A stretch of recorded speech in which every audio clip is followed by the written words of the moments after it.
What is up, guys? Welcome back to another episode of Uberkooledgarage. I'm super sorry that I haven't posted in, God, it's been 3 weeks. Things got delayed, work's been crazy. It's been pretty hectic. But, as you can see, kind of off to the side of me, I have a pretty good update today. So, we've been working on the bug. Been a lot of stuff off camera.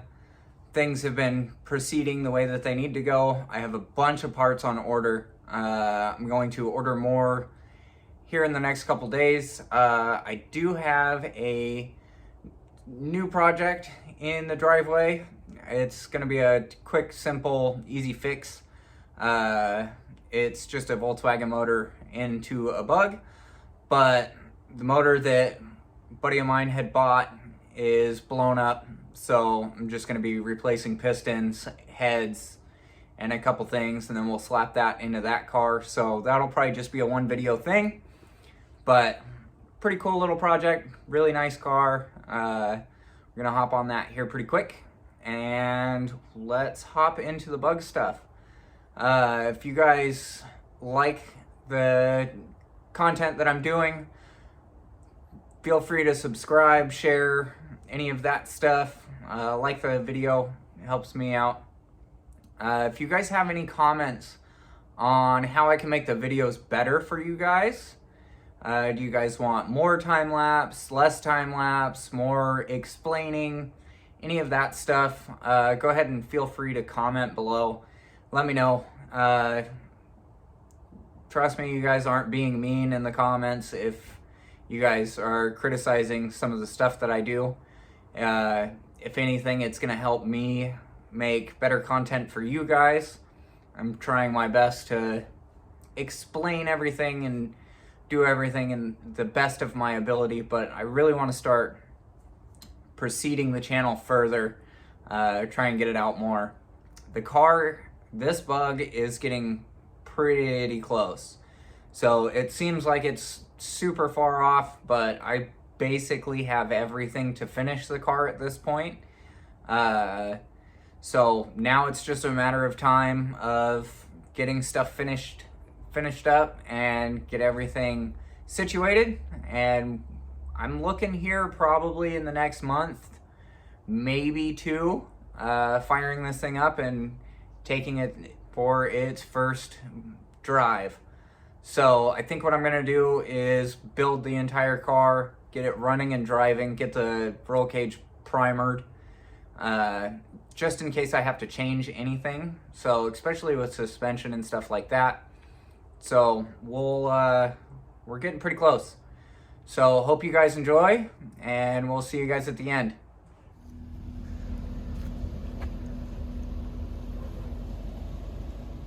Well, it's been a little while since I did any YouTube filming, so sorry about that, guys. I had to get Zach's car completely finished. I spent about a week just making sure that everything worked out really good. Everything worked, so he came and picked it up and drove it all the way home, which was about a half an hour away. Said it drove perfectly fine. The transmission still having the weird shifting issues. So if you guys can think of any reason why he would be having the weird shifting issues, it's full of fluid, stuff like that. If you guys have any ideas, go ahead and comment below. Let me know what you think. So I got a package today, just a small one. I got these fittings here. So these 90-degree fittings are going to come off of the back into a bulkhead, and then it'll go hardline to hardline. Both of those came in, which is pretty cool. Really like how those look and worked out. I also went ahead and ordered, this is stuck in the bag. Also went ahead and ordered some heat wrap. This is the same titanium stuff that I am going to use on the exhaust and radiator piping. So this is going to sheath over the fuel line, keep the fuel lines nice and cold, and that way they don't get heat soaked and get hot gross fuel into the engine. And then I also grabbed a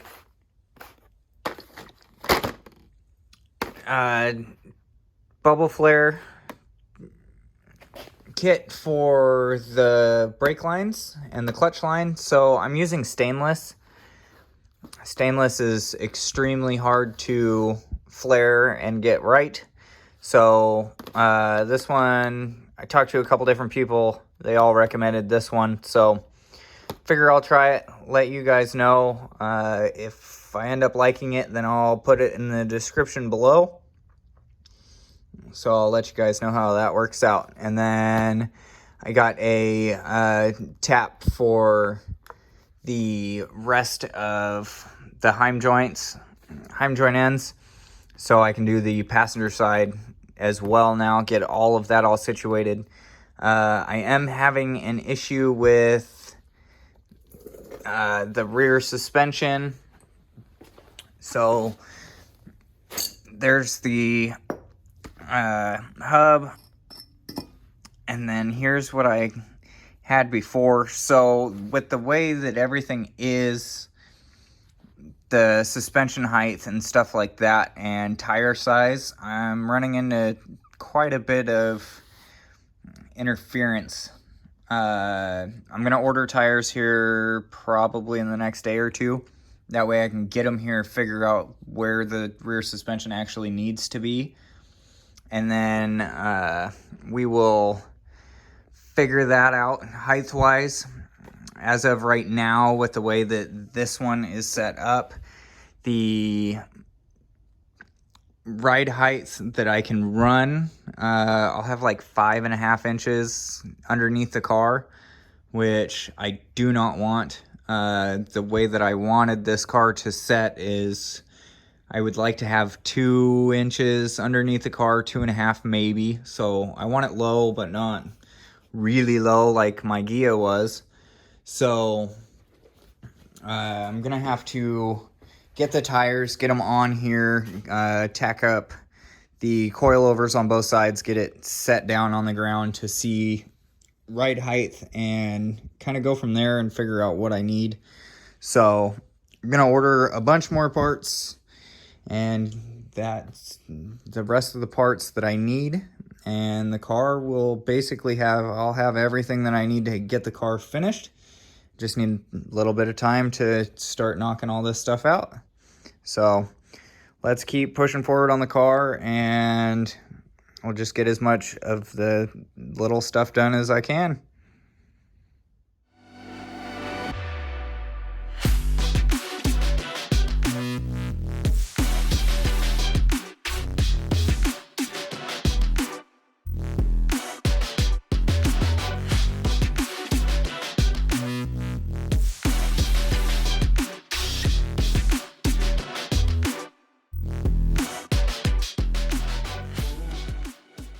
Got the heat wrap wrapped on the fuel line.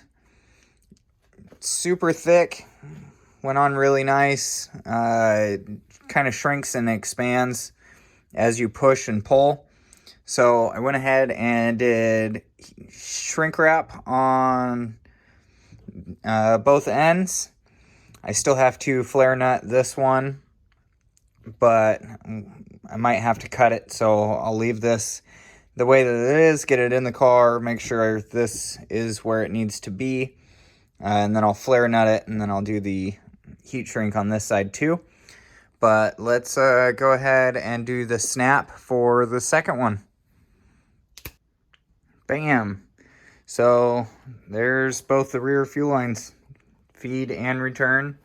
They both turned out super awesome. Ready to get these ones installed, get the flare nuts on there, and then these fuel lines are done.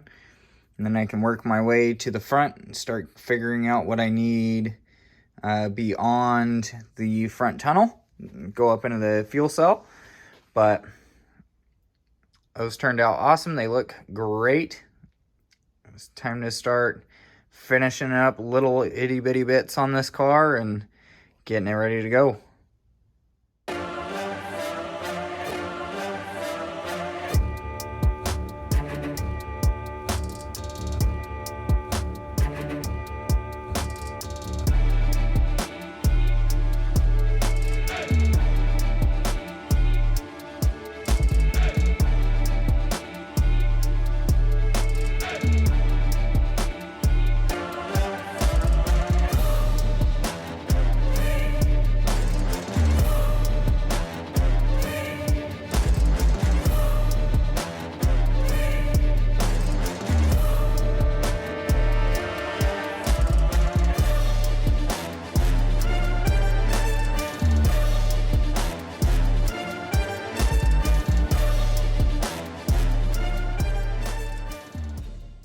Okay, so you saw me just flare the brake line.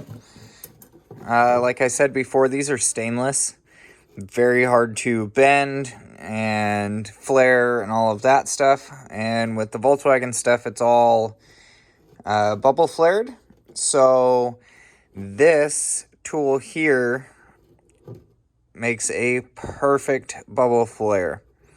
So if you guys are looking for a double flaring tool or bubble flaring tool, this one definitely awesome. Very, very easy to use. The flares come out perfect. They're all nice and tight. Everything screws together, seals well. So it's definitely worth the purchase if you're doing a lot of brake lines. Made it very simple. It comes with this die that has the handle on it, but you just slide the brake line in there, you set the adjuster in there, you pull the adjuster out, and then you flare it once with one side and then flip it over and flare it with the other, and it works great. Very, very, very easy to use. So I will put a link below in the description for this if you guys want to purchase one of your own. And I'm basically just going to start getting all the brake lines all set up and ran, and figure out which length steel braided hose I need to go to the calipers. And then the braking system should be done here pretty quick. Since I'm on the brake situation, getting all the hard lines done and stuff like that, I have to figure out where I'm going to mount my hydraulic e-brake. As you can see, I'm also doing all of the engine harness stuff as well. Trying to figure out all my wiring. But hydraulic e-brake stuff, as you can see here, there's really no room in between the seats. And I can't get it up here and angle it the way that I want it, because it's just going to interfere with the shifter. So what I'm going to end up doing is I'm building a center console that comes off of this, that comes down to the center tunnel. And I'll have a few switches and stuff here for the car. So what I'm going to do is I'm actually going to invert the whole e-brake. And I'm going to mount it somewhere in here. That way I can still get to the shifter. I'll have plenty of room for the hydraulic e-brake. It'll hide the actual cylinder for the e-brake and stuff like that. So that'll work out pretty good. And then the brake bias will also sit right here in that center console. So I can just reach over and turn down the rear brakes or turn them up or whatever I need to do. So that'll be kind of nice. Now that I have the rear section done, I can run my line from there in the tunnel up and figure out the e-brake situation. I want to get all this stuff mounted, get all the hard lines ran for the e-brake. That way, when it's time to get this car rolling, all I have to do is bolt all the hard lines in, and then we should be good. Don't mind the steering wheel. Still have a lot to do with that. but all the brake stuff is getting there. I'm going to start making the mount for the e-brake, get the center section all done, and then we'll start running hardline to all that stuff. Got a delivery today.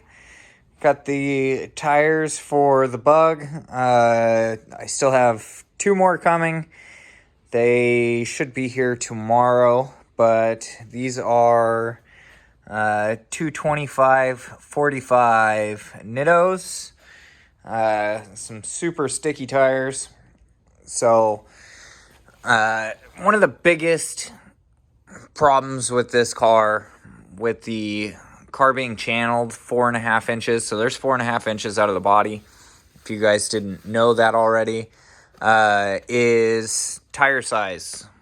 And with how wide the car is and how wide the rims are, tires were basically the hardest thing to find for this entire car. Everything else, I had an idea of where to get the parts and what I needed. The tires were the most challenging thing to find.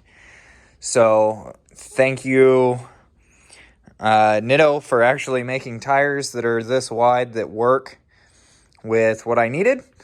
So next will be the other tires, and then I'll get those off to get mounted and balanced, and then we can get them on the car and see how they look, which it'll be the first time that this car has had tires sat on all 4 wheels in a couple years.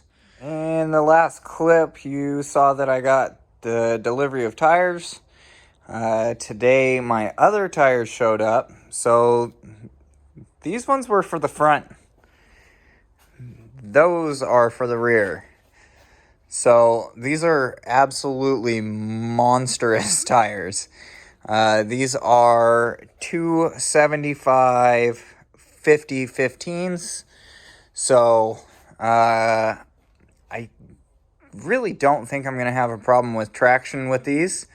So I'm going to take these to the tire shop, get them mounted and balanced, and then we'll see how they look on the car. Well, just got back from the tire shop. Got these all mounted up. The fronts look really good. It's rather wide in the front, but that doesn't compare anything to that. So may have went a little big on the rears, but you know what? It was worth it. Looks really, really, really good. Also got the harnesses in today. So these have the quick latch on them. Really nice harnesses. So now I can get the mounts welded for the crotch strap and the side strap, and realize that I have to cut this bracket off on both sides and move it out a little bit. That way it just lines up a little bit better with the harness. You can see here that this one worked great. Looks really good. I like the way that these are. These are SFI approved. They got really good reviews. So I will grab the link and put that below, along with the brake flaring tool. So the car is definitely getting there. It's getting very, very close. So got wheels and tires. Time to finish up the suspension and put it down on all 4.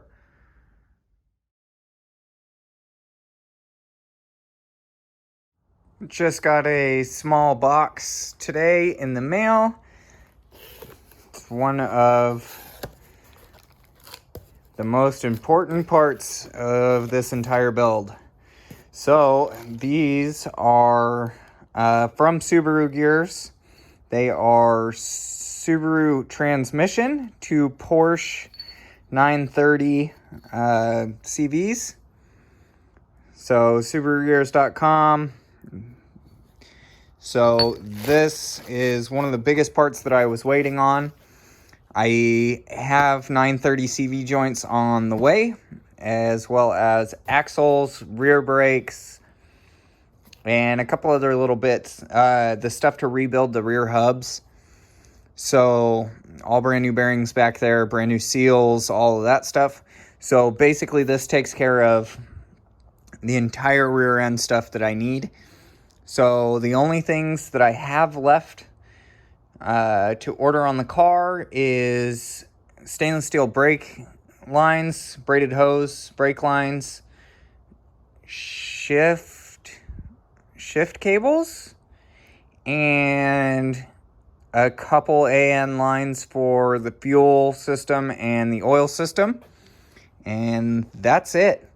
So basically have everything to finish the car. It's getting really close. We're gonna continue jamming on this thing. Alright guys, so that's all I have for you this week. It's kind of a weird video. I've done a lot of stuff off camera, so just a little stuff that you guys probably would get very bored of very quick. So in the next video, I'm going to try my very hardest to get this thing on all 4 tires. Like I said earlier in the video, this car has not been on tires in 5 or 6 years probably. So it's been a very long project. Money was the biggest issue. I'm a single working family, so my wife stays home with my daughter, and money's always been kind of tight, but things kind of progressed the way that they progressed, and I was able to spend all of this money on getting the car going. So very, very excited. It's definitely something that I've been waiting for a long time for. I've been dreaming of this car for the past 10 years, and it's just kind of snowballed into what it is now. It started off as a rear engine Subaru swap idea, and since has gone just way overboard. But this is basically my dream car, so we're gonna get this thing going, and we will see you guys on the next one. Peace out, guys.